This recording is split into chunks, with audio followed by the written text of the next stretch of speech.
Hello दोस्तों, आज हम लोग पढ़ेंगे वर्ण कितने प्रकार के होते हैं। अगर आप पार्ट 1 नहीं देखे हैं तो सबसे पहले आप पार्ट 1 को जाकर देखें।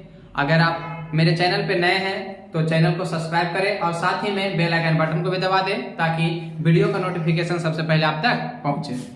तो पार्ट 1 में हम लोग पढ़ चुके थे वर्ण किसे कहते हैं। व्याकरण शास्त्र के अनुसार वर्णों की कुल कितनी संख्या होती है। हिंदी व्याकरण शास्त्र के अनुसार वर्णों की कुल कितनी संख्या होती है। संस्कृत व्याकरण शास्त्र के अनुसार वर्णों की कुल कितनी संख्या होती है, ये हम पढ़ चुके थे। आज हम पढ़ेंगे वर्ण के प्रकार। वर्ण मुख्य रूप से 2 प्रकार के होते हैं, इसके बारे में पढ़ेंगे। अगर आप पहली बार वीडियो देख रहे हैं तो अपने पास एक कलम और कॉपी लेकर बैठे। तो हम पढ़ेंगे वर्ण के प्रकार। वर्ण का वर्गीकरण। वर्ण का वर्गीकरण।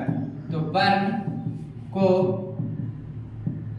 मुख्य रूप से 2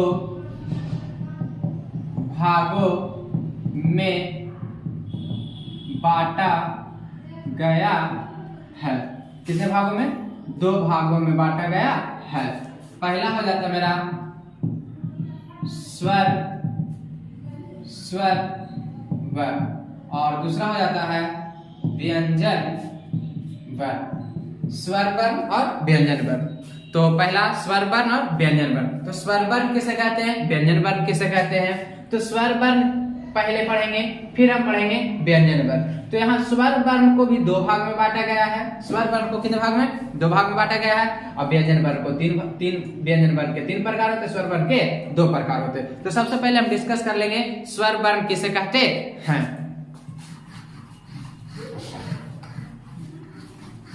आपका हेडिंग हो जाएगा सबसे पहले, यानी कि स्वर वर्ण।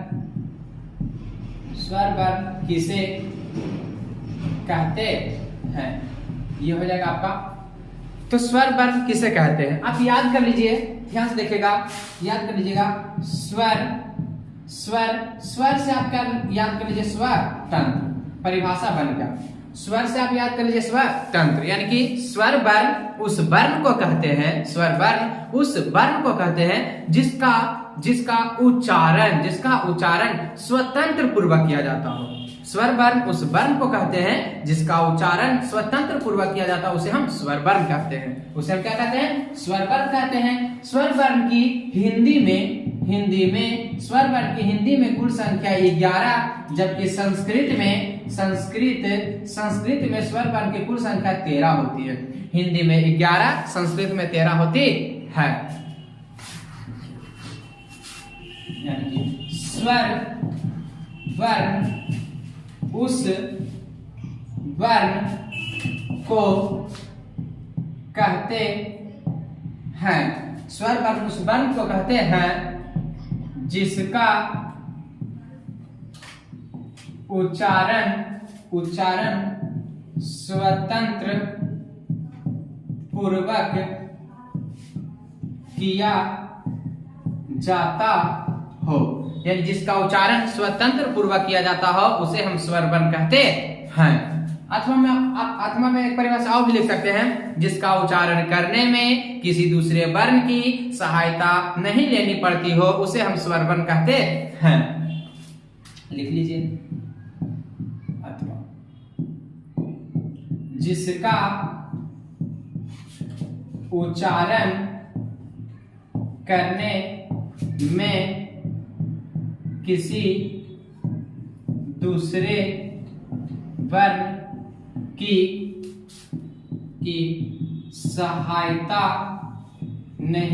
सहायता नहीं लेनी पड़ती हो, उसे स्वर वर्ण कहते हैं। यानी जिसकी उच्चारण करने में किसी दूसरे वर्ण की सहायता नहीं लेनी पड़ती हो उसे हम स्वर वर्ण कहते हैं। एग्जाम्पल आपका हो जाएगा, यानी स्वर वर्ण की कुल संख्या होती है 11। याद रखिए, उसी 11 में से आ हर्षई, दीर्घई, हर्षऊ, दीर्घऊ इत्यादि कर दीजिए और सब और होगा। ये हो गया स्वर वर्ण। अब स्वर वर्ण की कुल संख्या होती है 11, हिंदी में 11, संस्कृत में 13। इसके बारे में पढ़ेंगे, पहले इसको लिख लीजिए। चलिए अब हम पढ़ते हैं स्वर वर्ण।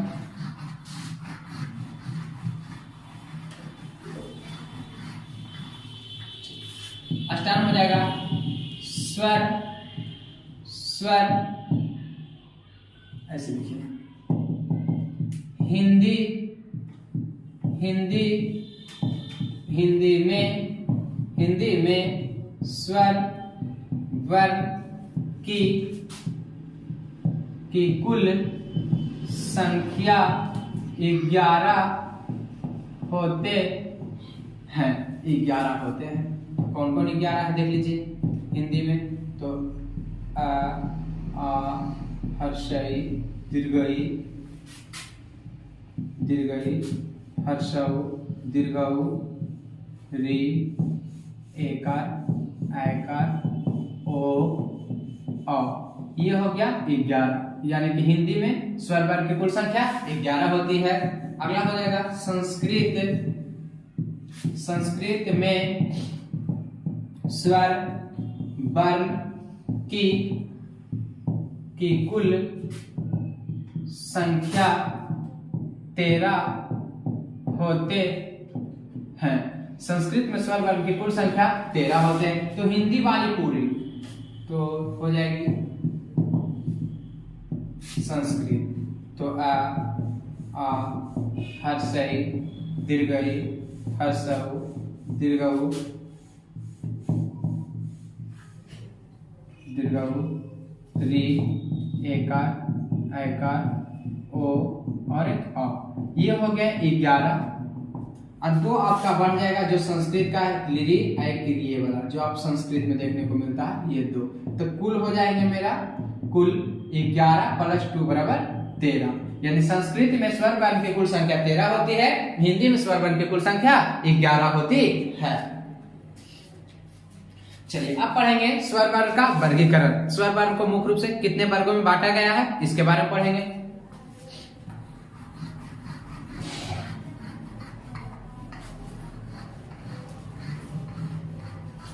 तो ध्यान से देखिएगा। स्वर वर्ण का वर्गीकरण, स्वर वर्ण का वर्गीकरण तो हो जाएगा स्वर वर्ण को मुख्य रूप से 2 भागों में बांटा गया है। यानी स्वर वर्ण को मुख्य रूप से 2 भागों में बांटा गया है। पहला है अर्थ या उत्पत्ति के आधार पर, दूसरा है रचना या बनावट के आधार पर।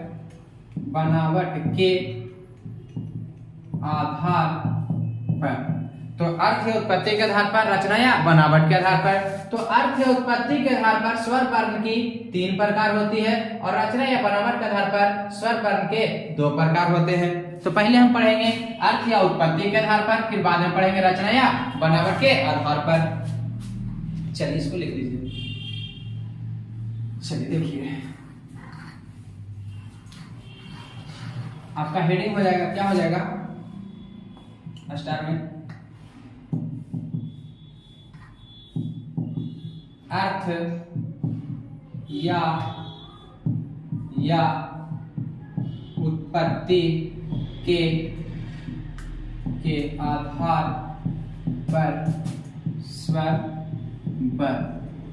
तो हो जाएगा अर्थ या उत्पत्ति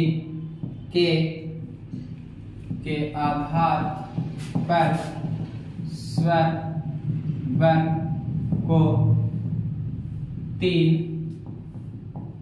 भागों में बांटा गया है।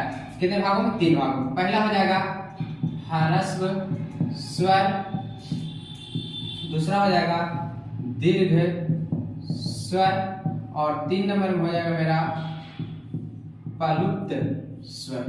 प्लुप्त स्वर छोटा सा परिभाषा है, देखिएगा ध्यान से।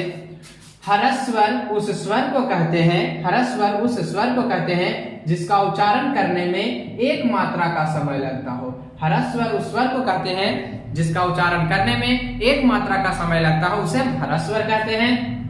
दीर्घ स्वर उस स्वर को कहते हैं जिसका उच्चारण करने में दो मात्रा का समय लगता हो, जिसका उच्चारण करने में दो मात्रा का समय लगता हो, उसे हम दीर्घ स्वर कहते हैं। अब प्लुप्त स्वर उस स्वर को कहते हैं, प्लुप्त स्वर उस स्वर को कहते हैं जिसका उच्चारण करने में दो से अधिक अर्थात तीन मात्रा का समय लगता हो, अर्थात तीन मात्रा का समय लगता हो, उसे हम प्लुप्त स्वर कहते हैं। इस बार 2023 में एक क्वेश्चन पूछा था फर्स्ट सिटिंग में, जिस मात्रा को उच्चारण करने में एक मात्रा का समय लगता हो उसे हम कहते हैं, ऑप्शन में था दीर्घ स्वर, ह्रस्व स्वर, प्लुप्त स्वर, इनमें से कोई नहीं, तो क्या होगा? ह्रस्व स्वर। जिसका उच्चारण करने में एक मात्रा का समय लगता है उसे हम ह्रस्व स्वर कहते हैं। दो मात्रा का समय लगेगा दीर्घ स्वर, और तीन मात्रा का समय लगेगा तो प्लुप्त स्वर कहते हैं। अब तीनों का परिभाषा देख लेते हैं।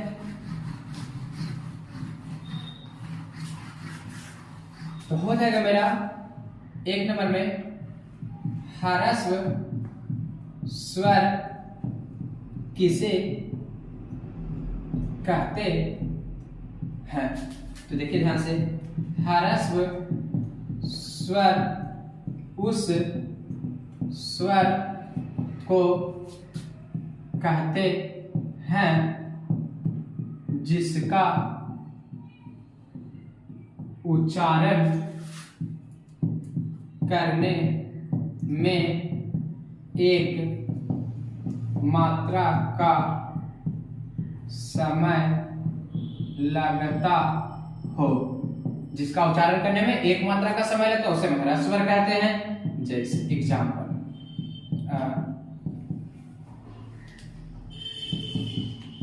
इत्यादि कर दीजिए, बहुत सारा और होगा जिसका उच्चारण करने में एक मात्रा का समय लगेगा। दो नंबर में हो जाएगा दीर्घ स्वर। दीर्घ स्वर किसे कहते हैं? तो देखिए ध्यान से देखिएगा, दीर्घ स्वर उस स्वर को कहते हैं जिसका उच्चारण करने में दो मात्रा का समय लगता हो, उसे हम दीर्घ स्वर कहते हैं। जैसे एग्जाम्पल आपका हो जाएगा ये इत्यादि बहुत सारा होगा, दीर्घ स्वर कहते हैं। दीर्घ स्वर कहते हैं यानी कि ह्रस्व स्वर उस स्वर को कहते हैं जिसका उच्चारण करने में एक मात्रा का समय लगता है उसे ह्रस्व स्वर कहते हैं। और दीर्घ स्वर उस स्वर को कहते हैं जिसका उच्चारण करने में दो मात्रा का समय लगता हो तो उसे हम दीर्घ स्वर कहते हैं। अगर वीडियो अच्छा लगता होगा तो आप लाइक कीजिए, शेयर कीजिए, ताकि इस वीडियो के माध्यम से सभी को लाभ हो सके।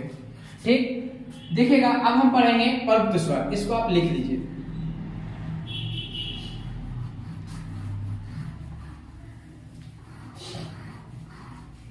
चलिए इसको आप पढ़ेंगे प्लुप्त स्वर। प्लुप्त स्वर, तो ध्यान से देखिए, प्लुप्त स्वर यानी कि प्लुप्त स्वर उस स्वर को कहते हैं जिसका उच्चारण करने में दो से अधिक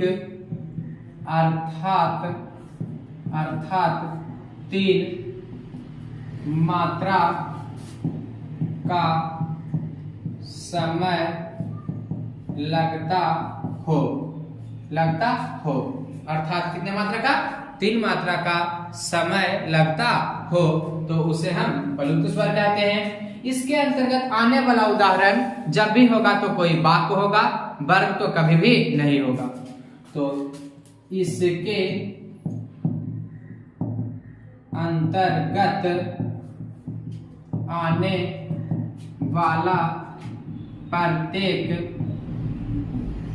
उदाहरण उदाहरण जब भी होगा तो वाक्य ही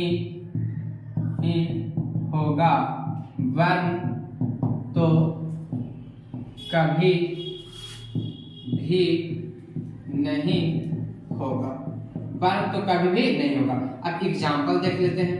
तो इसके अंदर जब भी होगा तो कोई वाक्य होगा, वर्ण तो कभी भी नहीं होगा। जैसे हे राम मुझे बचाओ, हे साईं मुझ पर कृपा कर। ये सब होगा। जब भी होगा तो कोई वाक्य होगा, सब वर्ण तो कभी भी नहीं होगा। अब हम नेक्स्ट क्लास में पढ़ेंगे कि रचना या बनावट के आधार पर स्वर वर्ण को दो भागों में बांटा गया है। उसके बारे में हम नेक्स्ट क्लास में पढ़ेंगे। दो भाग कौन कौन है? तो हरा स्वर है, दीर्घ स्वर है। हरा स्वर की कुल कितनी संख्या होती है रचना या बनावट के आधार पर, तो वो हम नेक्स्ट क्लास में पढ़ेंगे। तब